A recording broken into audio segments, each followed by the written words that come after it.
You guys are brave to come back. Look at that. So, must be good or something. Here we go. We can start it. Woo! Let's go. All right, guys.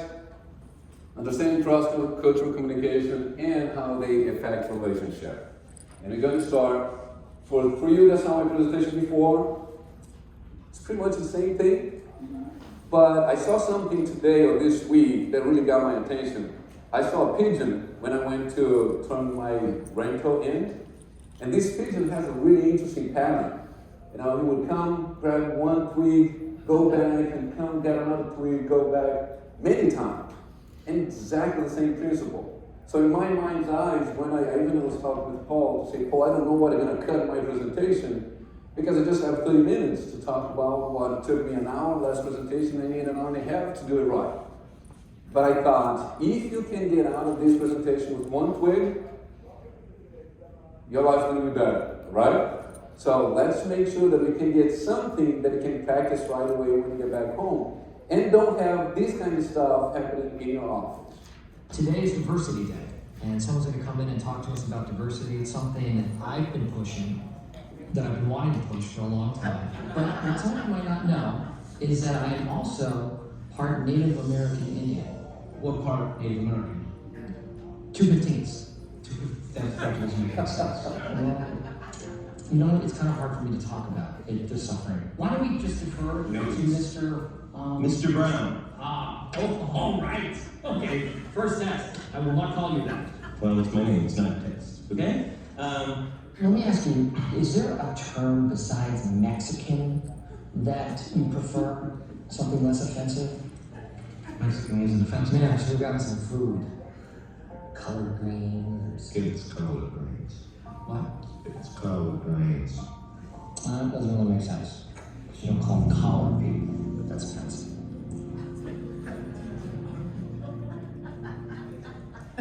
Okay, so hopefully you learned something this class that you don't make that mistake, right? Don't be that guy in the office, all right?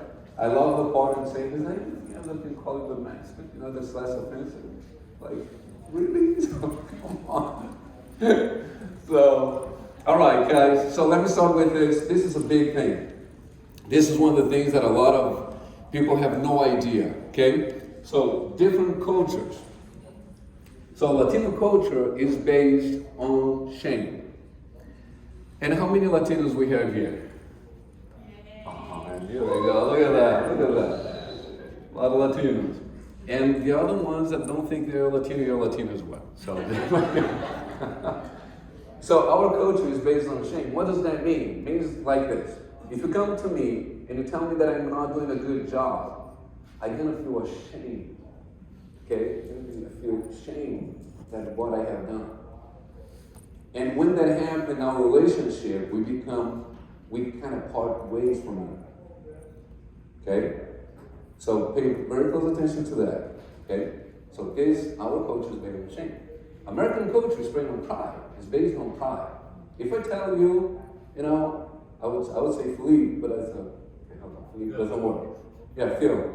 But Phil is more French than American. So then I go, so I tell Paul, you're not doing a good job. Paul is going to look at me and say, okay, what am I not doing right? Right? And then you're going to have pride in what you're doing, so you want to do better. Right? So this is a huge two difference in relationship when you're talking about with Latinos and Americans. So, but that is a way to bridge that gap. Okay? So I'm going to go through them. So the biggest thing is this, and remember, I'm going a little bit fast with this PowerPoint, okay? If you can get a tweet, remember, just get one, that'll be great for you. Is speaking the language of the listener, listen the language of the speaker. So the way to close that gap is through relationship. Here in the United States, we learn this all the time, that nobody cares how much you know until they know how much you care. And that is even more important in the Latino community. So here in the US, it's really interesting. How do I show my customer that I care? I show my customer, an American customer, that I care by performing. Because if I perform, you think you care about me, you care about my family. So I have my job, I get my bonus, everybody feels good, right?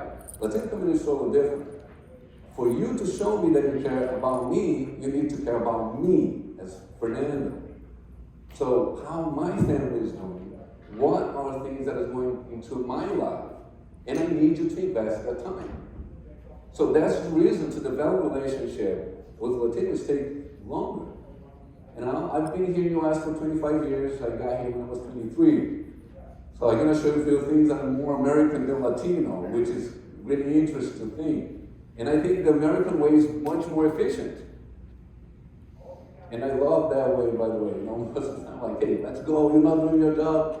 But you gotta understand, right? This is important. You speak in the language of the listener and listen in the language of the speaker. Because if we don't do that, we create even a bigger gap. Okay? So how you reduce the gap, you develop the relationship. Food. It's a great way to do it. Right? It's a great way to do it. I remember one of the contracts that we have when we asked our team to cook for us. We didn't buy the food.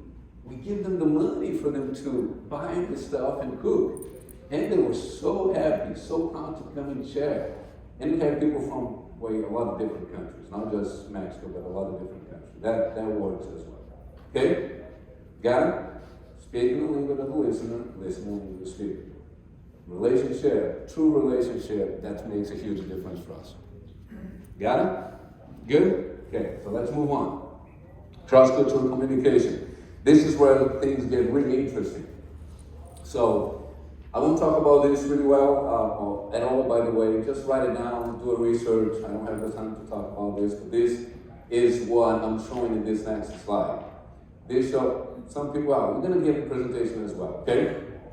So, if you notice, on the fluid and fixed, we have another way to talk about that as well. We talk about low contacts and high contacts. So the fluid would be high contacts, and the fixed would be low contacts. So United States, and I have Romania there, it's a long story, I won't get into that one. But you have United States in the low contacts part. What does that mean is, if I come over here and I ask Paul, I'm going to pick on Paul a little. How you doing, Paul? Great. Here we go. That's low contacts right there. If I come over here with my Latino friend and he say, hey, how you doing? If he knows me or if he's interested in me, what are you going to tell me? Right? So that's exactly what happened. It's a high contact. We go around and we talk about our dogs, our neighbor, my party, the food that was burned, and we, in American time and culture was like, I really don't care about that kind of stuff. So if I don't care, if I don't understand how we communicate, how can I develop a relationship? Won't happen. So if you have a Latino employee, and I'm going to guarantee you that all of you have. Because if you don't have, you're probably 100% in Montana. So who is in Montana here? So I have a friend in Montana. Where is she? She said that I need to be careful. So even in Montana, I have Latinos, by the way. So we got to pay attention to those things. Okay? So remember, when we communicate, Americans are low contacts. Latinos are high contacts. Okay? So let me go to a different one. Feedback style. Do you guys notice any difference? It's the opposite. Look at that. So the fluid, remember, is the high contacts, and the fixed is the low contacts. So United States, now, our culture, it's a high contact feedback. What does that mean is, if I'm, as a boss, I'm going to interview my employee, and talking about his performance, I'm going to say, hey, John, man, you're doing this so great. You're awesome, man. You do this and this and this. All of this is great. And you have this little part right here that I need you to invest more time to perform. But you're amazing, right? So we call this as well as the sandwich approach. Right? The meat is right in the middle. Let me tell you how it's in the Latino culture. Especially if you have a mom here that is Latino. If you do something wrong, she's going to say, hey, stupid. Didn't tell you that before, so you're not to do this? Is it like that? Do you have a mom? Who has a Latino mom? How many times you heard that, right? So we Latinos, the feedback is really straight up. That's the reason sometimes I'm going to talk with one of your employees, and the feedback is going to be so straight that it feels offensive. But the funny thing is this, your communication to them when you give direction is so straightforward that is offensive for Latinos as well. So think about this, it's important. So when you ask somebody to clean the floors, you're not giving feedback, you're just giving direction. And you say, sometimes say, hey, please, well, some people even don't say, please, clean the floors. Now the floor is dirty, please clean the floors. You're not giving feedback, just a direction. A Latino would say, hey, would you please do me a favor? Would you clean this area here for me? Just that little difference, you're gonna push your employees away or bring them closer to you. Does that make sense? Right? So that's the difference between the high contact and low contact. Now the feedback, just pay attention to that as well. Because when you start talking about the sandwich approach, especially if they are not here for a long time, they won't listen to anything of the good part. They want to listen, okay, what do you want me to improve? Tell me right away. And then you can think, wow, but what about the shame, right? The culture that's based on shame. If I give a feedback, it's straight just like they do for themselves. The problem is this, is the relationship that you build up before you give the feedback. Right, so there are steps. And you're going to notice this. In this presentation, I'm giving you steps to build up, to create that relationship, and close the bridge. For us, that we have more American blood and to relate to Latinos. And then you Latinos that manage sometimes Americans or work for Americans. So we have to understand, we have to learn how they speak as well. So then we can relate to them. Okay? Just had 11 minutes. Okay, let's go. So relationship adaptation. So this is another really cool thing. And what I wanted to think about is this. Every immigrant that you see in this country, they have to go through this, okay? And by the way, all of you need to go through this anytime that you have something new happening in your life. It's the U code. Over here is just 4 steps. It's the honeymoon, and now the crisis, cultural shock, recovery, and adjustment. I like to divide this in 7 steps. And how do I get this, by the way? During my ecclesiastic service, I have interviewed over 4,600 interviews. And all of them were with immigrants or couples that one was American and the other one was an immigrant. Okay? So a lot of them from Brazil, from Africa, from Europe, because it was a Portuguese-speaking unit. That was the unit that I was responsible for. So within that frame, everything that I'm telling you right now, every time that I spoke with a couple that was from 2 different cultures, those are the things that they were struggling with. She would say, oh, he doesn't love me enough because he's too direct with me. And then he would say, oh, she doesn't love me because everything that I do is wrong. Right? Like, hey, stupid, that kind of stuff. So it didn't work that well with them, okay? But every time that you see somebody in a new relationship, being at work, being in a new country, being in a new state, a new city, and so on, they go through these 7 steps. And just thinking about this, for somebody to move in, they have to adapt with the language, with the food, with financial, with work, and with the place that they live. Let me just give 5, okay? So 5. Every single one of this, they have to go through this U-curve adaptation. Every single one of this, right? So anybody's good at math? So 5 times 7 is how much? 37. 55. Here we go. So now, let's say you have a family of 5. So the other 4 has to go through every single step, right? But wait, it's more. Because if my wife and I, by the way, this is my beautiful wife. Come on, honey, stand up. Come on, honey, come on. She's really shy. She's really shy. So my wife and I, when I came here and I started adapting to the language and I get more comfortable, she needs to adapt to my adaptation because I changed. And I have to adapt to her lack of adaptation because she has not changed yet. See how those 5 times 7 times 5 becomes crazy numbers? So when you have a new employee that comes to this country and is adapting, it's super important for you to understand that you go through this. And you go through this when you get married. And you go through this when you get a kid. And you go through this when you have financial issues. We go through this when you're crazy enough to start your PhD after being a very successful man. That happens as well, right, Pete? So that happens as well in your life. So the number one step, and this is what I want to show you, right here is number 1. When we make a decision to come to this country, we're like, this is awesome, man. I'm going to change my life, I'm going to be rich, right?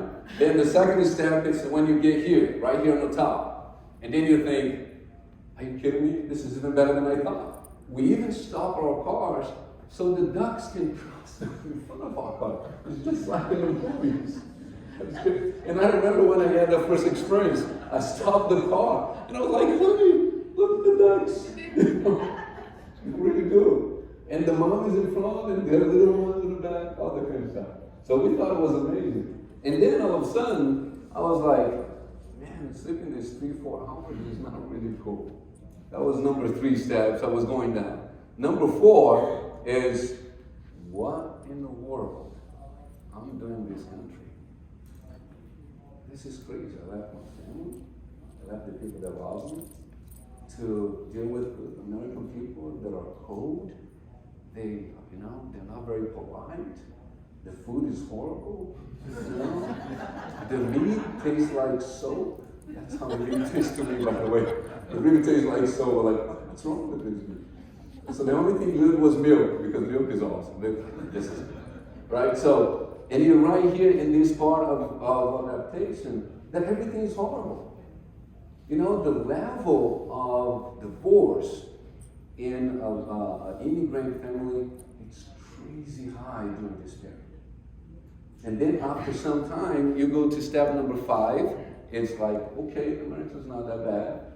You know, McDonald's is still not good, but you know, life is not horrible. Hey, life is quite cool, and then you adapt, and life is good. On number 7. Okay? Now, the important thing for us, and I told this to so many people, you know, thousands of people. Don't make decisions in your life in this part right here, the 3, 4, and 5. Don't make it. Because you make a decision in this worst part of your life. So again, the 7th step is adaptation that happens in your life in every single new thing that you go through life. Every single thing. Okay? This is scientific proven. This is not me. So remember about this. Okay? Time is gone. Okay, let's go. 3 pillars of health relationship. To start this, in this relationship, guys, I always like to look at me first. Okay? I cannot be a good husband for my wife if I'm not a good person for me. It won't happen. I cannot ask my wife to be a better person and think that I can change her when I am the one that is messing things up. So everything that we teach you here, please make sure that weight that you get and you take home to build your nest, it's about you, and don't think that is John the problem in your life, right? Because he's not. Now we are, okay? So safety is the most important thing. Let me tell you this, there are people that do not feel safe when they're alone or with themselves in their home. What I mean by that is, people that are afraid to be alone, they don't have the time to think, to enjoy, to understand who they are. Look at this phrase, which is really cool. In general, only a child who feels safe dares to grow forward healthy. His safety needs must be gratified. He can't be pushed ahead because the ungratified safety needs will remain forever underground, always calling for satisfaction. So we got to be able to feel safe with ourselves. A long time ago, I watched this movie, and it stuck to my mind in such a way that I'm never going to forget. Was this beautiful lady, this was in the 80s, and she was dressing like Cyndi Lauper. You guys remember Cyndi Lauper?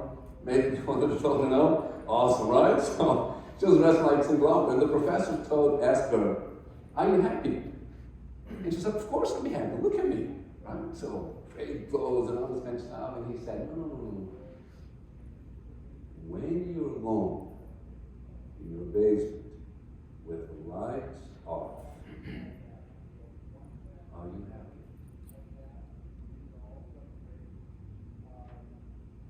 It's pretty remarkable, question for us. So, are we safe? Do we feel safe with ourselves? Can we look in the mirror and say, "Hey, you know what? Yeah, you messed up, but I love you. I want to know you. I want to have this relationship with you." And see, there is nothing wrong to talk with yourself. The problem is when you start answering. That's kind of messed up. So don't go too far. Okay? So talk with yourself is totally fine. Don't answer. That's kind of weird. All right, so let's go to the next slide. So this is the first column, altruism. Altruism. I love this definition by Martin Luther King. Every man must decide whether he will walk in the light of creative altruism or in the darkness of destructive selfishness. Here we go. trying to run. So what does that mean, guys? It means this. If my wife's happiness is more important for me than my own, I'm going to make different choices. So we hear a little bit today, very briefly, about addictions. I don't know how much you have studied about addictions. I studied quite a bit about addictions. My first one-on-one psychology class that I got, I learned that my family was screwed up. I was like, man, something is weird in my family. So I studied quite a bit. And I noticed one thing, that beside the trauma, addictions is caused by selfishness, because I'm thinking about myself. Okay? And that is so many different kind of addictions. We think about the worst ones, but sometimes it is that one that my wife has a need and I don't want to pay attention to her and I want to go to my man cave. I get home after my tough job, it's a horrible day that I have to fire customers, I lost a lot of revenue, the company is going upside down, and I get home and I think about myself and I go to my man cave and I don't want to talk with my kids, I kick the dog, I lock the door, and I don't want to talk with anybody. That's not altruism. You cannot develop a strong relationship without being altruist, okay? So you got to think about the people around you before you think about yourself. So the second one is progress. So without continued growth and progress, such words as improvement, achievement, and success have no meaning. What does that mean is, I have to progress. I have to be learning something new. I have to be better every day. All right? It doesn't matter if it's 1% or 10%, it doesn't matter. I got to do my job to be better. And that means listen to my wife or spend time with my kid. A lot of people say, I don't have enough time. Baloney. Because when you say enough time, you're not talking about quantity. You're talking about quality. Because enough time for my wife is make sure that I make sure that I support her and give her what she needs. It has nothing to do with the quantity, and it has to do with the quality. Okay, so I need to progress. If we don't progress, we cannot create a good relationship with the people that have around us. With the people that report to you, with your partners, with your investors, with your employees, does not matter.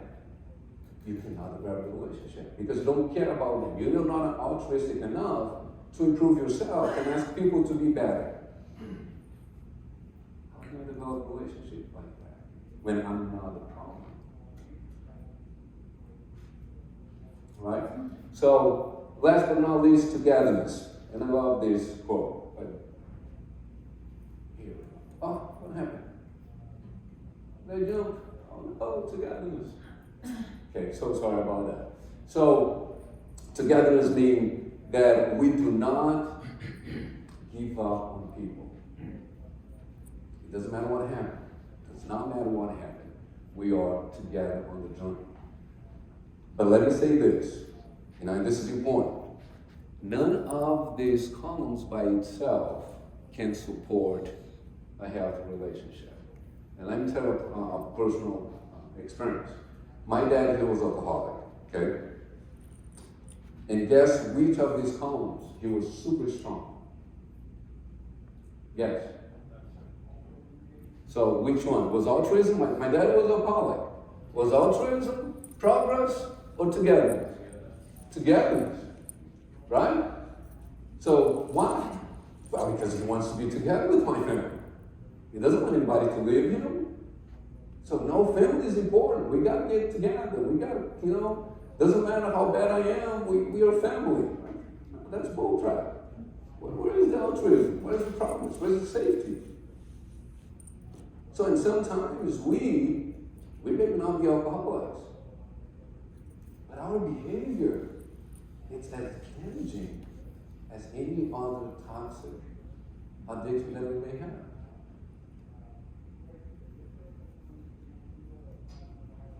So, just to recap, which I spent one more minute than I need to. Unbelievable. All right. So this is the first one. Let me go back to this one. This one has to do with shame and, you guys remember the other one? I know I'm running. So, pride. So, Latino culture is based on shame. So for us to make sure that we don't have that gap, what do we need to do? We have to create a relationship. So how we create a relationship? We have this. I'm going to jump a little bit. Here we go. We have to do this. We have to understand. We have to be altruistic. We have to understand that they have those 7 steps of adaptation. It's going to be tough for them to adapt to a new culture. Right? Food is an important thing. The way we communicate with them is important. We have to show to them that we care about them first, and then they're going to go through walls for you. If you do the other way around, if you want them to go through the wall first and then develop the relationship, that will not happen at all. It will not happen. Okay? So the 7 curve, the U curve, 1, 2, 3, 4, 5, 6, and 7. One thing that I wanted to get from here is do not make any decisions while you are on number 3, number 4, and number 5, which is what the heck I'm doing here. Why I open a janitorial company? Why I got this contract? Why I hired this person, right? So, gotta be careful during that quadrant that you have in your life. And I tell you this, to finish, because I went too long already, is this is my contact information. If you scan, you're gonna have all my contact information. All right, so if you can, let me get out of the way while you do that. So, one thing that I want to tell you is, that is a scripture that I love quite a bit. And the scripture says this: that which does not edify is not of God, and is darkness. That which is of God is light. And the one that receives light and persists in God receives more light, and the light becomes more and more unto the perfect day. So what I'm telling you is this: what you saw today, which is a very brief, very fast, and my running presentation here, is true. I know we're not in church, but brothers and sisters, I promise you this: if you get just a small twig and practice this in your life, I promise you that you're going to develop relationships that are going to last a lifelong. I promise you that your relationship with your wife and your kids is going to be more strength and stronger than you ever thought, because you provide a safety place with altruism, with progress and togetherness in such a way they're going to love to be around you, and it does not matter the quantity of time that you have with them. and the quality of time. Thank you so much. Appreciate it. So guys, any questions, please stick around, send me a text message. You may, the evaluation, don't leave without evaluation. Unless you're going to say bad things about me, you can leave without it. But if you want to say good things, please write it down.